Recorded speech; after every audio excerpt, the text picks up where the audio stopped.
प्रेम रस मदिरा ग्रंथ के 1008 पदों में से एक पद की व्याख्या यहाँ की जाएगी। वह पद है, तजी क्यों ब्रज प्रियतम बनि तान। अर्थात श्याम सुंदर वृंदावन छोड़कर मथुरा चले गए और उस श्याम सुंदर का कोई संदेश नहीं आया। एक सखी दूसरी सखी से कहती है, अरे सखी, श्याम सुंदर ने हम ब्रज गोपियों का त्याग क्यों कर दिया?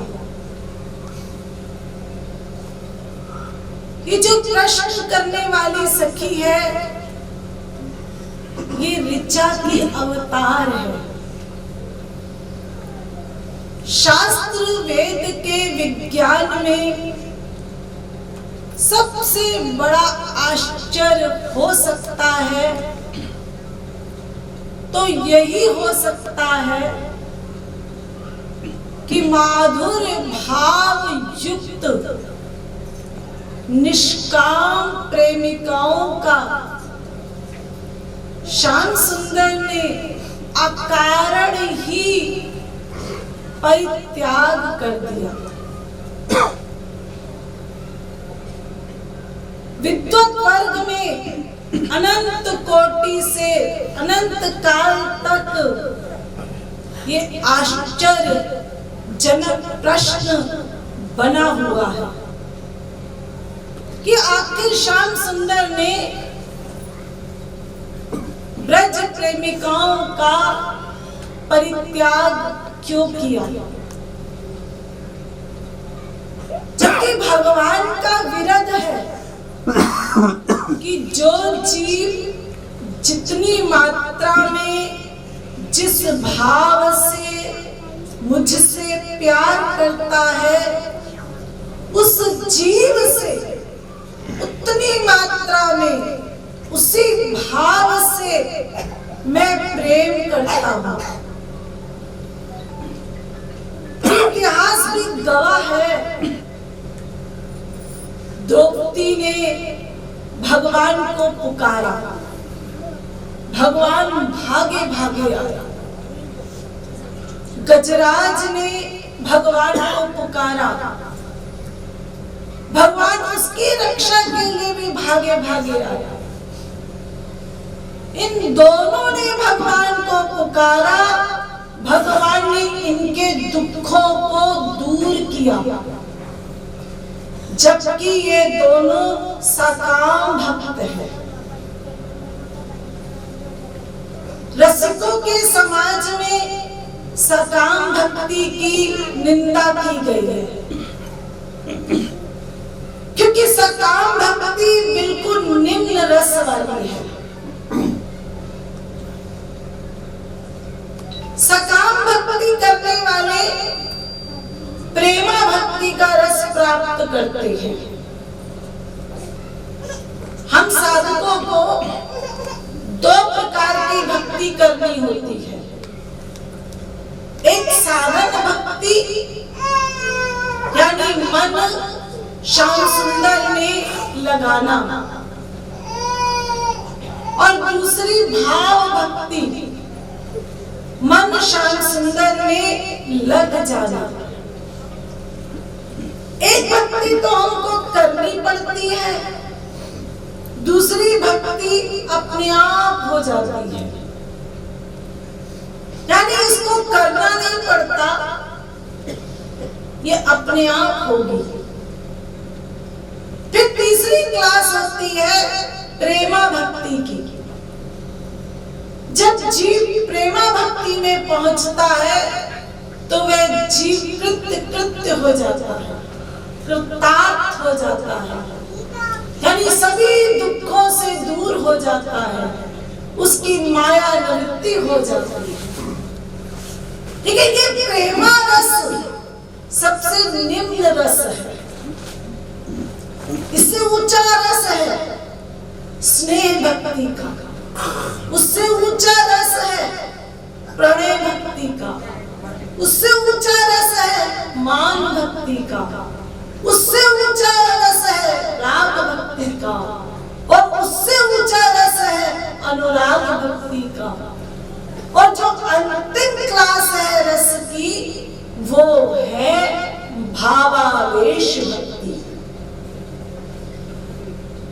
महालक्ष्मी का अवतार रुक्मिणी जी अनुराग भक्ति तक ही रस प्राप्त किया, और ब्रज की गोपियों ने इसके आगे भावावेश भक्ति का रस प्राप्त किया। जबकि कुब्जा भी श्री कृष्ण को अपना प्रियतम मानती है, महालक्ष्मी का अवतार रुक्मिणी जी भी श्री कृष्ण को अपना प्रियतम मानती है, और ब्रज की गोपियां भी श्री कृष्ण को अपना प्रियतम मानती है। लेकिन रस में तीनों के अंतर है। कुब्जा अपने सुख के लिए श्री कृष्ण से प्यार करती है, इसलिए कुब्जा सकाम भक्त है, इसको प्रेमा भक्ति तक रस मिलता है।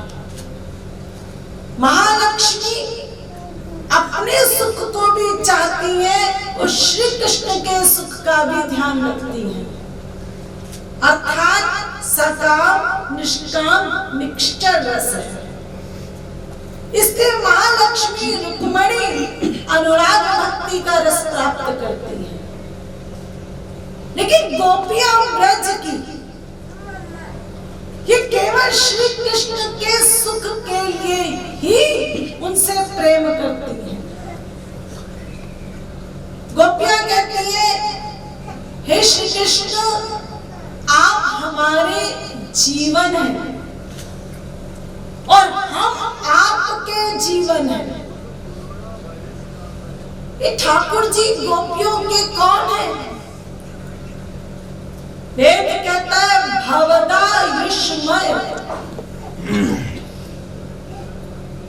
ठाकुर जी भगवान नहीं है गोपियों के लिए, ठाकुर जी गोपियों के प्रियतम है, गोपियों के जीवन है, अरे गोपियों की आयु है। जब किसी की आयु समाप्त हो जाती है तो ये शरीर जड़ पड़ जाता है। शरीर तो नश्वर है, शरीर से प्राण निकल गए, ये शरीर मट्टी बन गया। गोपियां कहती हैं, हे श्री कृष्ण आपके बिना हम सब नश्वर हैं, क्योंकि आप हमारी आयु हैं, आप हमारे जीवन हैं। वेद ने लिखा यस्येदं शरीरम, ये शरीर हमने आपके लिए रखा है, क्योंकि आप इस शरीर के प्राण हैं, प्राण। तो ये गोपियां जो श्याम सुंदर को अपना जीवन मानती हैं, जब महालक्ष्मी का भगवान परित्याग नहीं कर सकते तो सोचिए इन गोपियों का भगवान ने परित्याग कैसे किया। जबकि फिलॉसफी क्या कहती है, पहले इसको गहराई में समझिए। किसी जीव को एक बार श्याम सुंदर का रस मिल जाए तो स्वप्न में भी उस जीव का श्याम सुंदर से वियोग नहीं हो हो सकता। वियोग की अवस्था तो केवल संसार में होती है। भगवान को प्राप्त करने के बाद कभी वियोग नहीं होगा। जो नित्य मिलन है, जिसमें वियोग ना हो, वो है परमात्मा का मिलन। और जिसमें वियोग की आशंका हो, वो है संसार का मिलन, जागतिक मिलन, जगत का मिलन। हमारे संसार में कोई कितना भी किसी से प्रेम कर ले, यहाँ तक कि साथ जिएंगे, साथ मरेंगे, और लैला मजनू की क्लास में हो, साथ मर जाए जहर खाकर, तो भी मरने के बाद अपने अपने कर्मों के अनुसार हमको अलग अलग होना पड़ेगा। संसार में कोई जीव का नित्य मिलन नहीं हो सकता जीव के साथ। अरे ये शरीर ही आपके साथ नित्य नहीं रहता। फिर शरीर से नीचे स्त्री, पति, माँ बाप, बेटा, सखा, सखी, तो संसार में वियोग की आशंका है, क्योंकि संसार नश्वर है, इसका मिलन अनित्य है। लेकिन भगवान नित्य है, सर्वज्ञ है, सर्वंतर्यामी है, सर्वेश्वर है, इसलिए उसका मिलन नित्य होता है। महावियोग की कोई आशंका ही नहीं। तो गोपियों का भगवान ने वियोग कैसे किया? दूसरा पॉइंट, काल, कर्म, स्वभाव, गुण, प्रत्येक पर्सनैलिटी इसके अंदर में रहता है और परतंत्र है। हम लोग स्वतंत्र नहीं हैं, हम सब माया के अंदर में हैं। और अनादिकाल से पाप पुण्य संस्कार के अनुसार 84 लाख योनियां हम सब भोग रहे हैं। और जब जीव गुरु की कृपा से आनंद प्राप्त कर लेता है, तो उस जीवात्मा को परमात्मा की उपाधि मिल जाती है। परमात्मा स्वतंत्र है, जीवात्मा भी स्वतंत्र हो जाती है। कई बार आप लोगों को यहां बताया गया है कि परमात्मा और महात्मा ये दोनों एक पर्सनैलिटी है। जिस जीवात्मा को परमात्मा ने दर्शन दे दिया, वो जीवात्मा महात्मा बन गई। यूं समझिए, हमारे संसार में किसी जीवात्मा के ऊपर दूसरी जीवात्मा लग गई, तो जब तक उसके ऊपर दूसरी जीवात्मा हावी रहती है, तब तक वह जीवात्मा ही सारा वर्क करती है। जो हावी होगी, बस उसके द्वारा ही सारे कर्म होते हैं। वो जीवात्मा स्वयं कुछ नहीं कर सकती, जिसको हम लोग संसार में कहते, अर्थात इसको भूत लग गया है, इसके ऊपर दूसरी जीवात्मा ने अपना अधिकार कर लिया है। अब वही जीवात्मा सारा कर्म कर लेती है, ये कुछ नहीं कर रही। ऐसे ही संत की परिभाषा कि जिस जीव पर नंदपूत रूपी महाभूत लग जाता है, अर्थात जिसके ऊपर भगवान का अधिकार हो जाता है, और वह जीवात्मा फिर कुछ नहीं करती, उसका प्रत्येक कर्म भगवान करते हैं। तो जब प्रत्येक कर्म जीवात्मा का नित्य परमात्मा से मिलन हो चुका है, तो उस जीवात्मा का परमात्मा वियोग कैसे हो सकता है? और गहराई में उतरिए। जब हम साधना करते हैं तो साधना करने के बाद हमारा अंतःकरण शुद्ध हो जाता है। अंतःकरण की शुद्धि के बाद गुरु उसमें प्रेम दान करता है। ये आप लोगों ने यहाँ कई बार सुना है और हमारे गुरुदेव जगत गुरु श्री कृपालु जी महाराज के प्रवचनों में भी सुना कि गुरु के द्वारा अंतःकरण की शुद्धि के बाद प्रेम दान होता है। ये प्रेम भगवान की प्राइवेट शक्ति है। ये प्रेम जिसके अंदर में स्वयं भगवान रहते हैं। इस प्रेम के बिना भगवान एक क्षण भी नहीं रह सकते, एक क्षण भी। तो भगवत प्राप्ति के बाद वही प्रेम जीव को मिल जाता है और सदा के लिए मिल जाता है।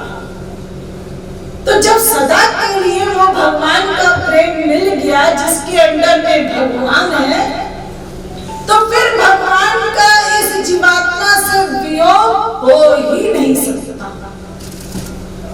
कॉमन सेंस की बात है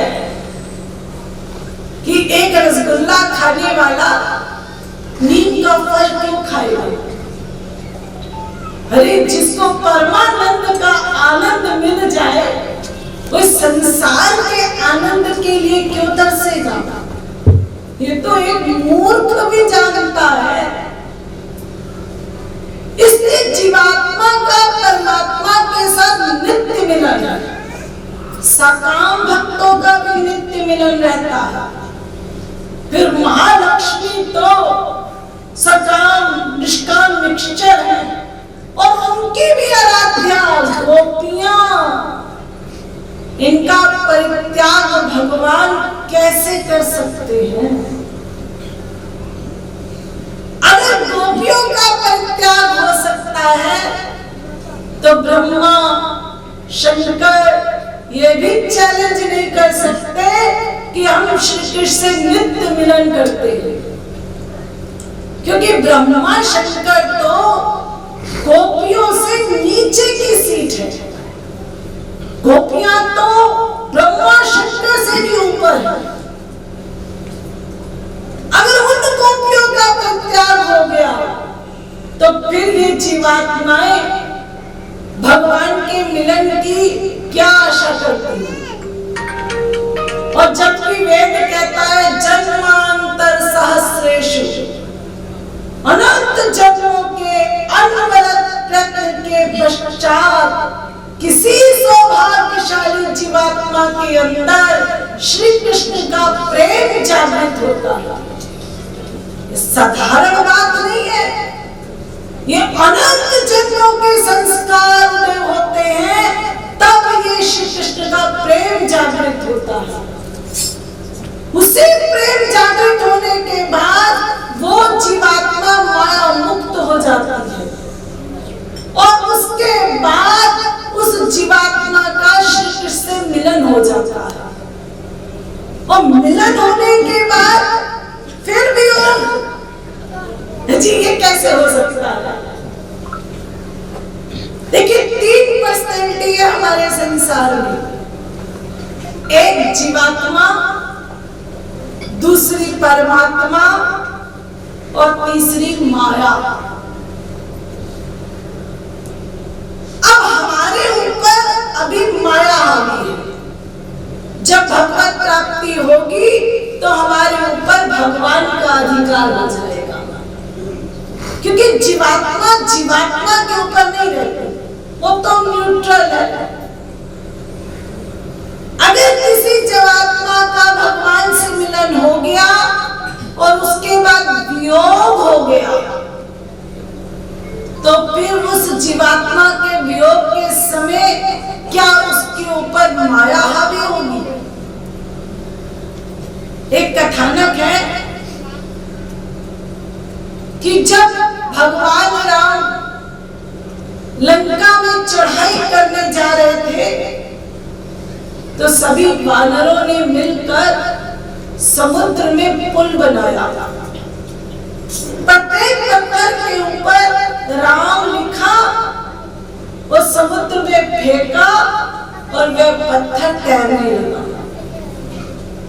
वहां पर भगवान राम भी थे। उन्होंने भी एक पत्थर उठाया और समुद्र में फेंक दिया और फेंकते ही वह पत्थर समुद्र में डूब गया। तो वानरों ने देखा हनुमान जी की तरफ, वो कहा ये क्या लीला है। हनुमान जी ने कहा ठीक ही तो है, जो प्रभु से अलग होगा वो जीव डूबेगा ही। जो प्रभु के नाम को सहारा लिए है वो तैर रहा है। तो अगर हम भगवान की शक्ति के अंदर नहीं है तो अनादिकाल तक माया हमारा कुछ नहीं कर सकती। और यदि हम भगवान से अलग हो जाएंगे तो माया का अधिकार हो जाएगा। और एक बार भगवान से मिलन होने के पश्चात कभी माया लग ही नहीं सकती। तो जब माया लग नहीं सकती और जीव का परमात्मा से मिलन हो गया तो उन गोपियों का परित्याग कैसे। सखी कहती है अरे सखी, श्याम सुंदर ने हमारा परित्याग क्यों किया। अब उत्तर दे रही है गोलोक की गोपी। अरे सखी कौन कहता है कि हम जीवात्माओं का श्याम सुंदर ने परित्याग कर दिया है। क्योंकि परित्याग शब्द की व्याख्या क्या है। परित्याग तो संसार में भी कोई किसी का नहीं कर सकता, फिर भगवान कैसे करेंगे।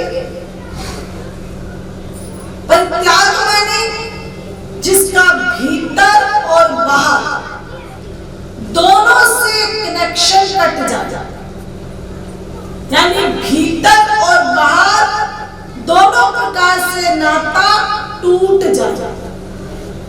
शरीर का भी संग ना हो, ये बाहर का, और मन से भी उससे अटैच ना हो, ये है भीतर का। इन दोनों का नाता ना हो तब समझ ले सखी परित्याग है। अरे संसार में भी कोई दोनों से नाता नहीं तोड़ सकता। अगर हमारी किसी से लड़ाई हो जाए तो शरीर का संग तो छूट सकता है लेकिन मन का संग नहीं टूटता। तो सखी तू कैसे कहती है कि श्याम सुंदर ने हमारा परित्याग कर दिया। क्या मन से श्याम सुंदर ने हमको निकाल दिया, या श्याम सुंदर अब हमसे प्रेम नहीं करते, या श्याम सुंदर का अब हमारे प्रति चिंतन खत्म हो गया है। ये तू कैसे कह रहे थे। अगर तू कहती है कि श्याम सुंदर ने हमको भुला दिया, ये लोग कह रहे हैं, तो लोगों के कहने का तो कोई आधार ही नहीं है। अरे किसी के पास जब कोई नहीं आता तो क्या आप उसको कहते हैं इनका प्रेम खत्म हो गया है। ऐसा तो नहीं होता। संसार में भी कोई पति व्यापार करने जाता है, बिजनेस करने जाता है विदेश, तो 10-10 साल तक वापस नहीं आता और भीतर ही भीतर वो अपनी पत्नी से बहुत प्यार करता है। इसलिए व्यापार कर रहा है, कारोबार कर रहा है कि मैं अधिक से अधिक धन कमाऊं ताकि अपनी पत्नी को सुख दूं। यानी शरीर का संग नहीं है लेकिन मन से प्रेम है। देखो संसार में भी बाहर का व्यवहार कितना अच्छा होता है। और हम लोग सब देख रहे हैं कि वो बाहर का व्यवहार नहीं है, लेकिन भीतर का प्रेम गजब का है। तो क्या श्याम सुंदर ऐसा हम लोगों से प्यार नहीं कर सकते? जी श्याम सुंदर तो सीधा कोई काम करते ही नहीं, जो काम करते हैं सब उल्टा करते हैं, क्योंकि प्रेम की परिभाषा ही है गोपनीयम गोपनीयम गोपनीयम प्रयत्नता। यानी प्रेम वो होता है जिसको छुपाया जाए, बताया ना जाए। जबकि श्याम सुंदर ने तो जीवों से कहा भी, गोपियों से, कि अरे सखी मैं तुझसे बहुत प्यार करता हूँ। दूसरी सखी से कहा, अरे सखी मैं तो तेरे बिना जी नहीं सकता। तीसरी सखी से कहते हैं, अरे सखी मैं तो तेरे आगे समर्पण करता हूँ। सबसे कहा, झूठ कहा, लेकिन कहा नहीं, भगवान कोई भी बात झूठ नहीं बोलते। वास्तविकता में यही सच्चाई है कि भगवान ही जीव से अनंत गुना प्रेम करते हैं। संसार में तो कोई प्रेम कर ही नहीं सकता, क्योंकि हमारे पास वो पावर ही नहीं है। संसार में तो एक लिमिटेड पावर है। अगर कोई स्त्री पति प्रेम करते हैं, अब बच्चा हो गया तो प्रेम बट गया।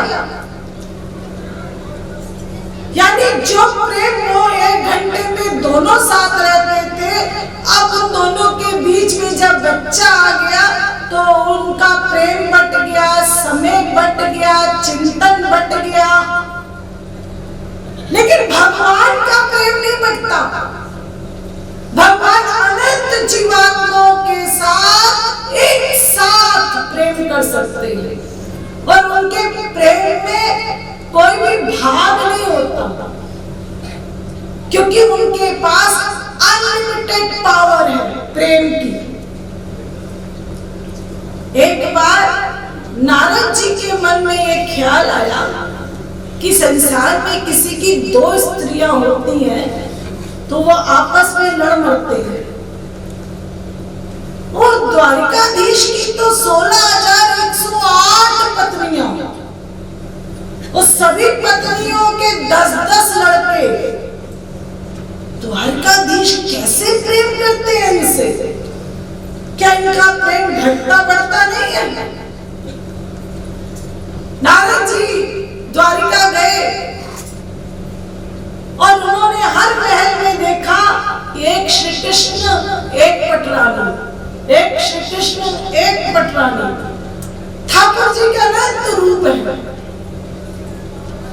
तब भगवान ने नारद जी को अनुभव कराया कि नारद जी, ये मेरे पास एक योग माया शक्ति है जो किसी संसारिक पुरुष के पास नहीं रहती। उसके पास तो लिमिटेड पावर होती है, और मेरे पास अनलिमिटेड पावर है। इसलिए मेरी अनंत प्रेमिकाएं हैं, मैं सबसे एक साथ प्यार करता हूँ, और उनका प्यार घटता भी नहीं है। तो सखी कैसे कोई कह सकता है कि श्याम सुंदर ने हमारा त्याग किया? दूसरी सखी कहती है, अरे तू कैसे कह रही है श्याम सुंदर ने हमारा परित्याग नहीं किया? अरे देख, श्याम सुंदर मथुरा चले गए और लौट कर नहीं आए। इसका मतलब श्याम सुंदर ने हमारा त्याग कर दिया। गोलोक की गोपी कहती, बस इसी कारण तो कह रही है श्याम सुंदर ने हमारा त्याग कर दिया। अरे सखी तू बड़ी भोली है, ना आने का कारण समझती है कि श्याम सुंदर ने हमारा त्याग किया है। हो सकता है ना आने का कारण होगा कि श्याम सुंदर हमसे बहुत प्यार करते हैं।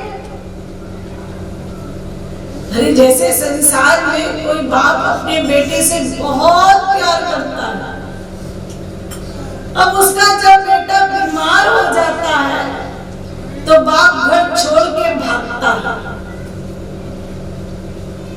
और आस पड़ोस वाले उस बच्चे को देखने आ रहे हैं, लेकिन बाप तो उसको छोड़ के भाग रहा है। जी क्यों? क्योंकि बाप उससे बहुत प्रेम करता है। ये बाहर जा रहा है, डॉक्टर से मिलेगा, दवा लाएगा ताकि उसका बेटा ठीक हो जाए। माँ बच्चे को मार के स्कूल भेजती है, बच्चा नहीं जाना चाहता, रोता है। माँ कहती नहीं बेटा पढ़ना पड़ेगा। क्या माँ उस बच्चे की दुश्मन है? अरे नहीं, माँ उस बच्चे को अपने से अलग कर रही है क्योंकि उससे बहुत प्यार करती है। किसी भी बच्चे को फोड़ा हो जाए तो माँ डॉक्टर के पास जाती है, गोद में बिठाकर डॉक्टर से चीरा लगवाती है। क्रिया तो ऐसे लगती है ये सब दुश्मन है। बाहर की क्रिया कोई देखे तो नहीं समझ सकता कि ये प्रेम कर रही है। तो बाहर की क्रियाओं से कोई प्रेम नहीं नापा जाता। इसलिए यार गोपी कहती है वो नहीं आए, इसका मतलब ये नहीं है सखी कि वे हमसे प्यार नहीं करते। अरे श्याम सुंदर ना आए तो भी हमसे प्यार करते हैं, हमको ना दर्शन दे तो भी हमसे प्यार करते हैं। दूसरी सखी कहती है हाँ सखी बात तो तू सही कह रही है, लेकिन इन आंखों से श्याम सुंदर का दर्शन नहीं होता। सखी शरीर से उनका कोई संग नहीं मिलता, मन से जरूर श्याम सुंदर से हम अटैच हैं, लेकिन इंद्रियों का तो सुख प्राप्त नहीं हो रहा। अगर श्याम सुंदर इस इंद्रियों से मुझे रस नहीं दे रहे तो फिर हम साकार भगवान की भक्ति क्यों करें? फिर तो हम निराकार ब्रह्म की उपासना कर ले। दो रूप हैं भगवान के, एक साकार, दूसरा निराकार। निराकार ब्रह्म की जीव अंतःकरण की समाधि में अनुभव करता है परमात्मा का,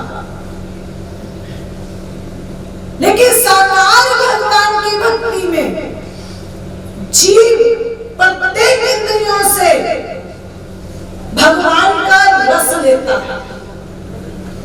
अर्थात हम लोग यहाँ साकार भगवान की भक्ति करते हैं, कीर्तन भजन में भगवान से वर मांगते हैं कि हमको अपना दर्शन दो। इन आंखों से हे श्री कृष्ण हम आपका दर्शन करेंगे, इन कानों से हे श्री कृष्ण हम आपकी मुरली सुनेंगे, इस रसना से हे श्री कृष्ण हम आपका रस लेंगे, इस त्वचा से हे श्री कृष्ण हम आपका आलिंगन करेंगे, इस नासिका से हे श्री कृष्ण हम आपकी दिव्य गंध लेंगे। 5 इंद्रियों से हम श्री कृष्ण का रस लेना चाहते हैं। यही साकार भगवान की भक्ति है। लेकिन निराकार भक्ति में जब समाधि होती है ज्ञानी की तो तुरैया अवस्था में वो केवल परमात्मा का अनुभव मात्र करता है। तो जब हमको श्याम सुंदर का दर्शन ही नहीं हो रहा सखी तो मैं साकार श्याम सुंदर की भक्ति क्यों करूं?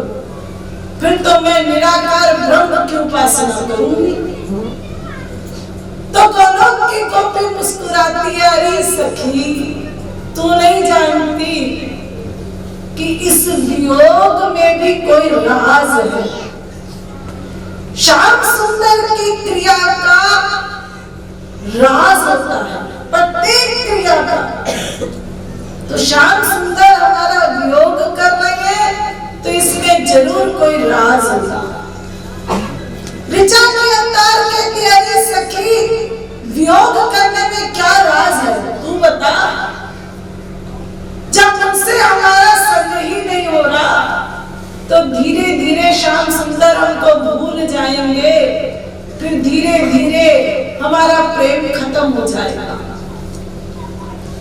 संसार में भी यही होता है, माँ बेटा बाप बेटा साथ हैं, बातचीत हो रही है, व्यवहार हो रहा है तो प्रेम बना है। बेटा बाप से दूर चला गया, अब बातचीत भी बंद हो गई, व्यवहार भी बंद हो गया, तो धीरे धीरे प्रेम खत्म हो गया। तो सखी श्याम सुंदर ने हमको वियोग दे दिया, मथुरा चले गए, हमसे दूर हो गए, तो उनका भी धीरे धीरे प्रेम खत्म हो जाएगा। तो गोलोक की गोपी फिर हंसती है, तो कहती अरे सखी, ये तो संसार के प्रेम का तू वर्णन कर रही है।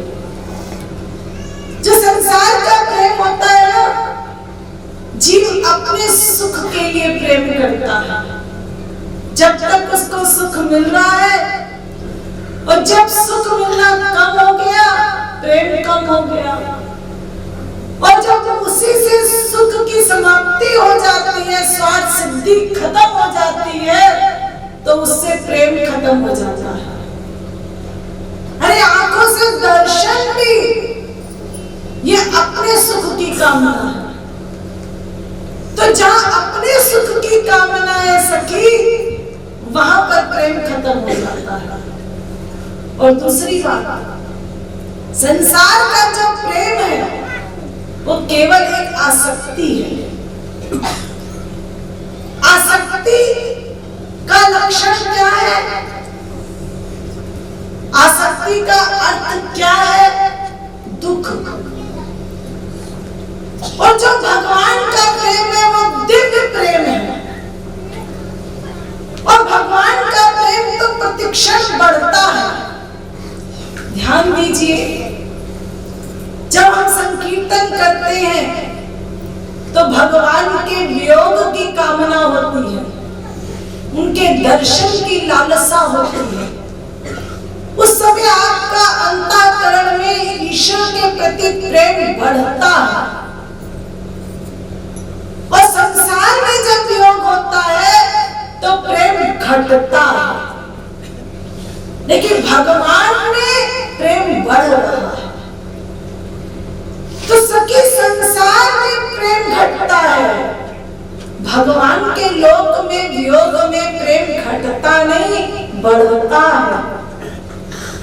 इससे बड़े बड़े रसिक हुए हमारे यहाँ, वो कहते हैं संगम विरह विकल्पे वर्मी विहरो न संगमस्तस्मात् चैतन्य चरितावली। यानी महाप्रभु जी ने कहा कि संजोग से तो वियोग श्रेष्ठ है। जब हम वियोग की कामना करते हैं तो वहां प्रेम की बढ़ोतरी होती है। गोपियां कह रही है, वाटन में घाटन में वीथिन में बागन में दारन में दीवारन में देहरी में दरीचन में कानन में कुंडल में भूषण में तन में याई ब्रज मंडल की रेणु में कण में मेरे शाम छाए रहो नैनन में मन में जित देखूं तित श्याममयी है। अरे संजोग में यदि श्री कृष्ण मिलेंगे तो बैठे तो बैठे, खड़े नहीं हो सकते, वो एक स्थान में है। लेकिन वियोग की अवस्था में जित देखूं तित श्याममयी है, हर जगह सखी श्याम सुंदर का अनुभव कर रही है। एक बार चंद्रावली जमुना जी के किनारे समाधि लगा के बैठ गई। उधर से नारद जी निकले। नारद जी ने कहा, अरे देवी आप क्या कर रही हैं? श्री कृष्ण छोड़ गए, उनका स्मरण कर रही है, उनको याद कर रही है। तो चंद्रावली बोली, नारद जी याद तो उनको किया जाता है जिनको भूल जाया जाता है। अरे श्री कृष्ण तो मेरे रोम रोम में समाये हैं। मैं तो समाधि लगा के श्री कृष्ण को बाहर निकाल रही हूं, क्योंकि वियोग की अवस्था में श्री कृष्ण मुझे निरंतर हर जगह दिखते हैं। मैं कोई कार्य ही नहीं कर पाती, जो कार्य करती उसमें श्री कृष्ण मुझे दिखते हैं, इसलिए मेरे से कोई काम ही नहीं हो रहा। तो वियोग की अवस्था में तो निरंतर श्री कृष्ण का स्मरण हो रहा है। इसलिए रसिक कहते हैं संजोग से वियोग श्रेष्ठ है। कोई भी क्लास हो, चाहे गोपियां क्यों ना हो, सबकी परीक्षा होती है। हम लोग साधक हैं, थोड़ी सी साधना करते हैं, कीर्तन सत्संग करते हैं, ठाकुर जी हमारी भी परीक्षा लेते हैं, क्योंकि परीक्षा के बिना तो क्लास आगे बढ़ेगी नहीं। संसार में बच्चा अगर फर्स्ट क्लास में पढ़ता है उसकी भी परीक्षा है, अगर मैं ग्रेजुएशन कर रहा है उसकी भी परीक्षा है, यदि एमबीए कर रहा है उसकी भी परीक्षा है। बिना परीक्षा के आगे की क्लास नहीं है। ऐसे गोपियों की भी श्री कृष्ण परीक्षा ले रहे हैं। परीक्षा का मतलब ठाकुर जी देख रहे हैं गोपियां मुझसे कितना प्यार करती हैं। ये कैसे सिद्ध होगा कि गोपियां ठाकुर जी से कितना प्यार कर रही हैं? इसके लिए ठाकुर जी ने गोपियों को वियोग दिया, प्रेम सिद्ध करने के लिए। अगर इनका प्रेम सही है तो मेरे किसी भी कार्य में गोपियां ऐतराज नहीं करेंगी। अगर ऐतराज नहीं किया भगवान के किसी कार्य में तो समझ लीजिए आप भगवान से प्रेम कर रहे हैं। कोई भी संसार की परिस्थिति आ जाए, आप भगवान की रजा मानकर उनकी भक्ति करते रहे तो यानी आपका प्रेम बढ़ गया। अगर भगवान के कार्य में ऐतराज हो गया गोपियों को तो प्रेम नहीं, ये धोखा है। क्योंकि प्रेम तो वही है जो प्रियतम की रुचि में रुचि रहकर कराया जाए, उसमें अपनी रुचि ना हो। हम श्याम सुंदर की इच्छा में इच्छा रखकर प्रेम करें। अगर हम अपनी इच्छा में श्याम सुंदर की इच्छा रखवा रहे हैं तो ये प्रेम नहीं है।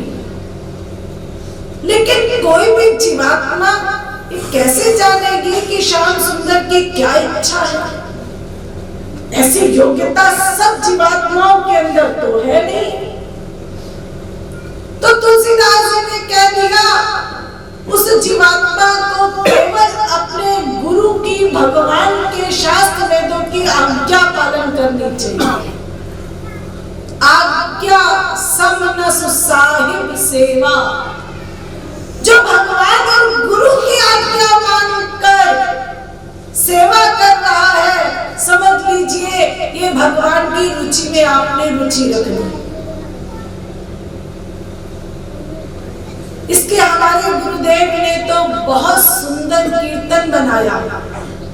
नित्य सेवा मांगू श्याम श्याम तेरी, ना भुक्ति नाही मुक्ति मांगू मैं।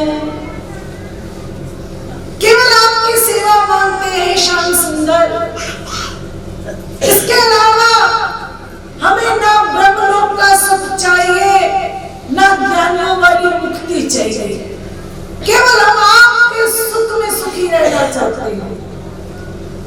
जो पिया रुचि महारुचि राखे, प्रेम रस सोई चाखे रे। और एक कीर्तन बनाया,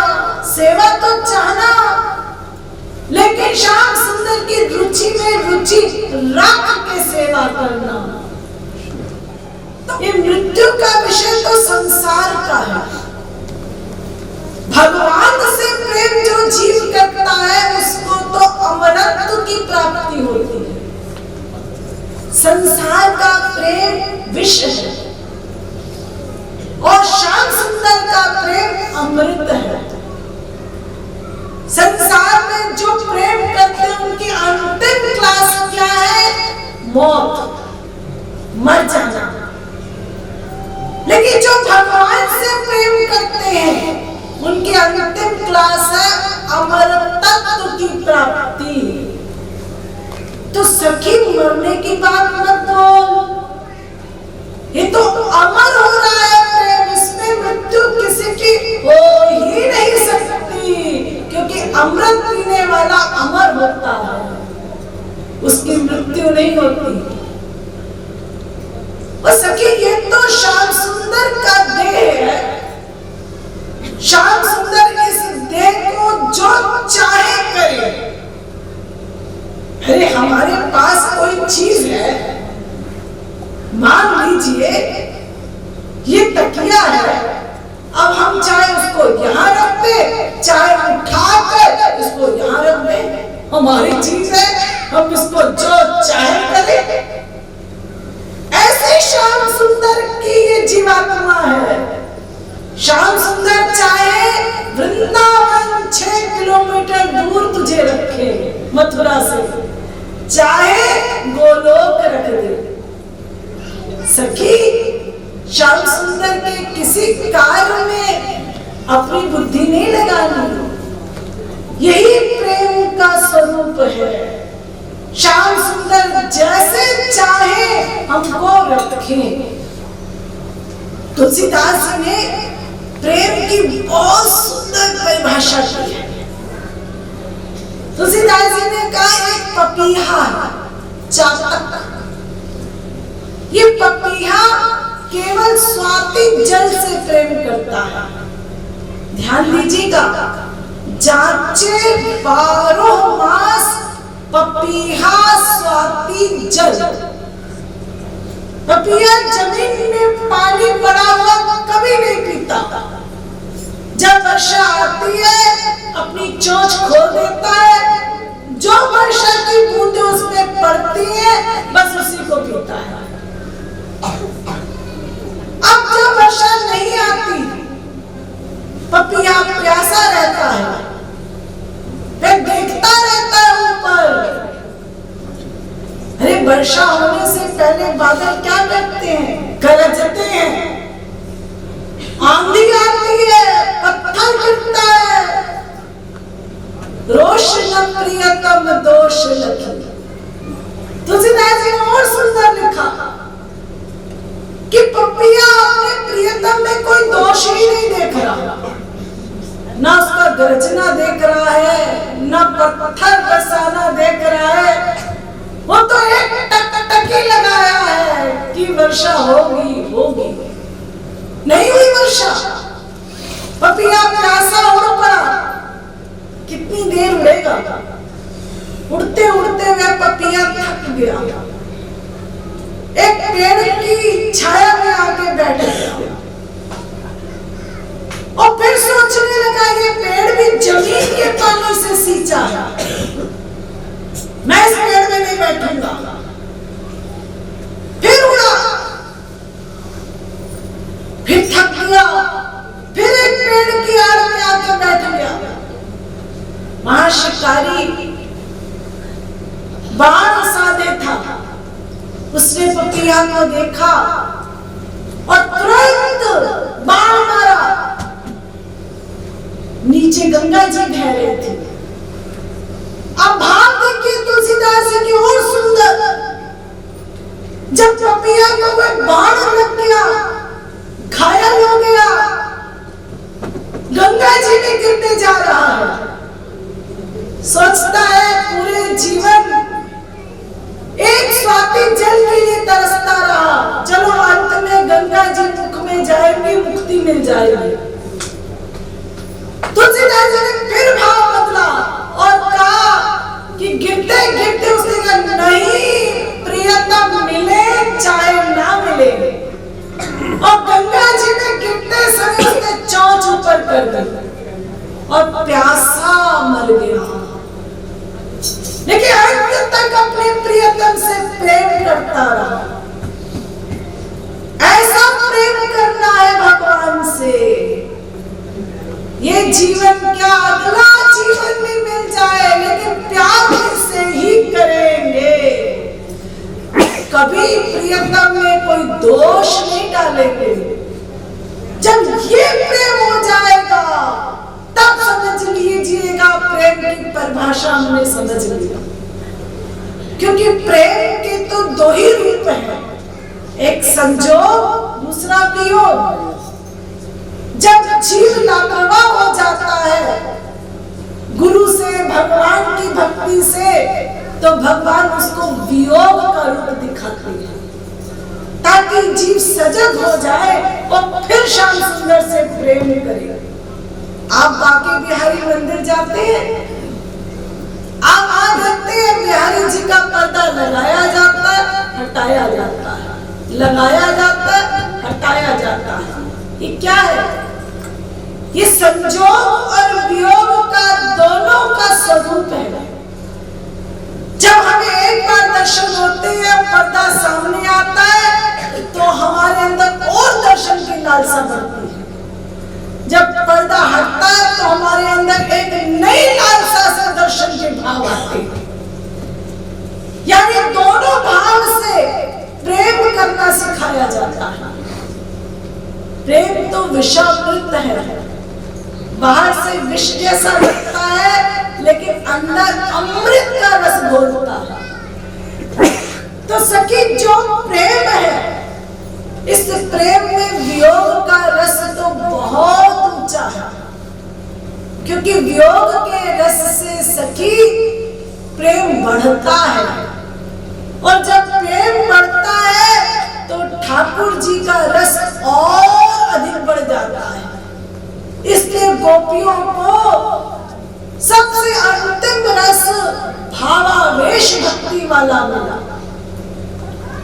तब ये ऋचा की गोपी मान गई कि श्याम सुंदर के वियोग का जो रस है वो संजोग से श्रेष्ठ है। श्याम सुंदर ने रस की वृद्धि करने के लिए ये वियोग रस दिया है। ऐसे ही हमारे गुरुदेव जगत गुरु श्री कृपालु जी महाराज ने जीवों को ज्ञान दिया, अपना सानिध्य दिया, अपना प्रेम दिया। फिर जीवों के प्रेम को बढ़ाने के लिए उन्होंने वियोग दिया, ताकि जीव उनके यही ज्ञान को सुन सुनकर वियोगावस्था में रोए, आंसू बहाए ठाकुर जी के लिए, किशोर जी के लिए। और उन आंसुओं से, वियोग के आंसुओं से यह अंतःकरण गंदा शुद्ध हो जाएगा। और जब ये सही में शुद्ध हो जाएगा तो श्याम सुंदर इस प्रेयसी को अपना लेंगे और गुरु का कार्य उस क्षण पूरा हो जाएगा। और जब तक ये कार्य